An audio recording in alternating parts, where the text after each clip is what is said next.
Hello and welcome to week 14 in personality, psychology of personality. And we have a busy week this week. We're taking on two chapters, chapters 17 and 18. But I want to assure you that these two chapters are related to one another. Both of them are behavioral theories, meaning the basic concept of the Abc Contingency Theory, that basically what we do every day as parents, we set up the antecedent, say, every Monday, give the behavior, you will clean your room, consequence, and I'll let you watch Bugs Bunny. That ABC contingency theory is kind of the root model of what we call operant conditioning, chapter 17, but it is also the root model of Bandura's social learning theory, which is chapter 18. Social learning theory still has that ABC, but the A is a social interaction, usually a role model, and we imitate that role model of behavior, and the reinforcer is either external, yeah, you're a lot like that role model, or internal, I'm a lot like dad, or I'm a lot like mom, or I'm a lot like Ariana Grande, whatever the role model is. So you see these two behavioral models, but they're closely related. There have been some questions about the ethnography assignment related to these two chapters, and I guess I'd want you to explore in terms of these things for chapter 17. You look at the reinforcers that are in the world, pay, status, recognition, all of these things that might have played a role in your personality development. Maybe part of the reason you became an athlete is because you like the cheering, you like the audience, maybe because you became a musician or you became a performer of some kind because you enjoy that interaction, that reinforcement from the audience. Maybe you chose not to do those things for the same reason. You don't like that kind of adulation and whatnot. So you're looking at aspects of your life that may have been the function of you becoming a certain kind of person in order to achieve the rewards or to avoid the punishments related to those behaviors in our culture. Chapter 18 brings along role models. It's kind of like the kind of core issue in social learning theory is the idea that there are people around us that we imitate, or important people around that we, that's not what we're going to do. Those are important too. We talk about, in abnormal psych and in clinical settings, we talk about poor parental role models. They're still role models, not because you want to do what they did, but because you want to do the opposite of what they did. So an amount of learning and teaching still happened.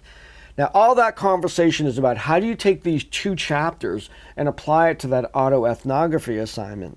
So some answers to that. However, in the for the actual chapters, we have a discussion and quiz for each one. The discussion for chapter 17 is looking at reinforcement and punishment as it exists within your everyday life. And then in chapter 17, the quiz, kind of an anticipation about how you might apply this in your autoethnography, is reinforcers in your life that support your current behavior. Easy ones are to look at, why do you complete the assignments in this class?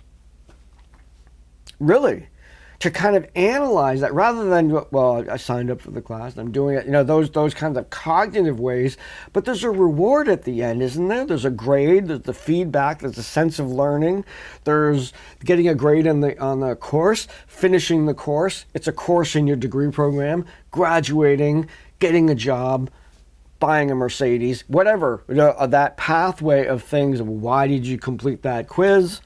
You can talk about how reinforcers play a role in that. There's always reinforcers. There's always is.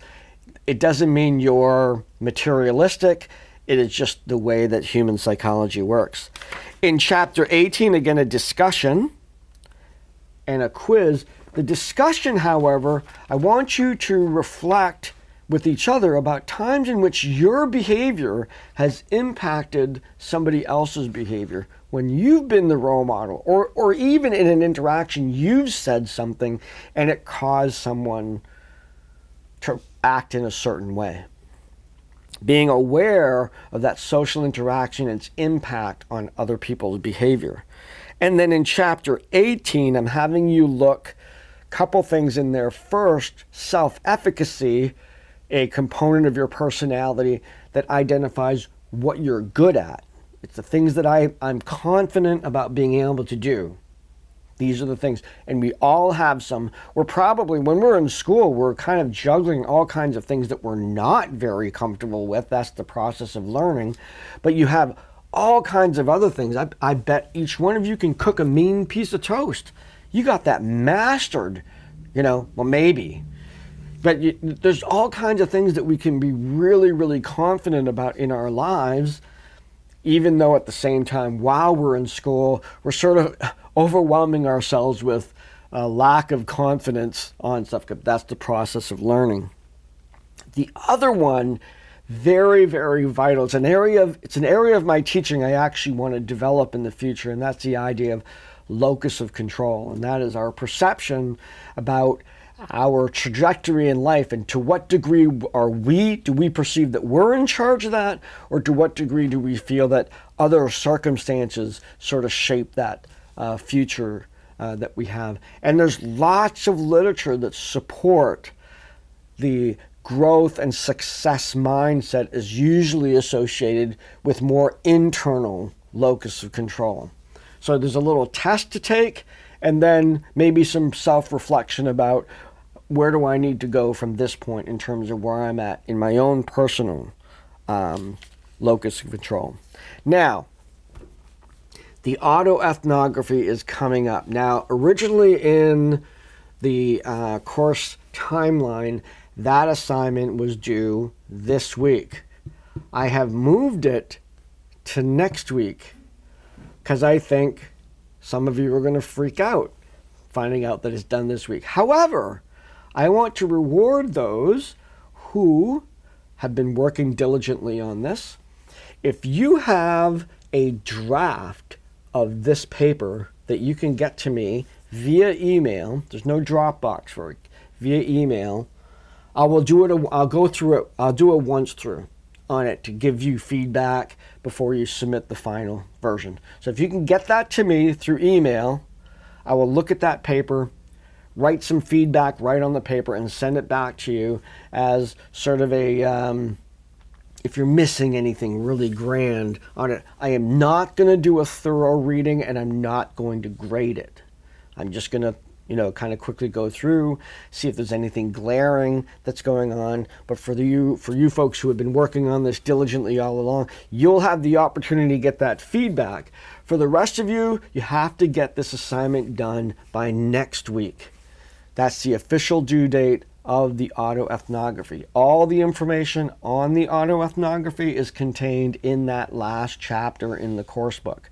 So make sure that you review that. There's a grading rubric. Grading rubrics answer that age-old question. What am I looking for? That. So make sure that you go and write your paper in line with that grading rubric. This has a little bit heavier grading on it. It's an important paper, sort of a culmination of all of what we've been talking about in this class all semester. And it's usually a very, very rich experience to do that kind of reflection and see how all these different theories kind of shape, or they can be used to identify ways in which your personality has come about. So I'm looking forward to those papers. They're always fun to read. Start working on that now. So I will see you in the discussion boards, and have a great week.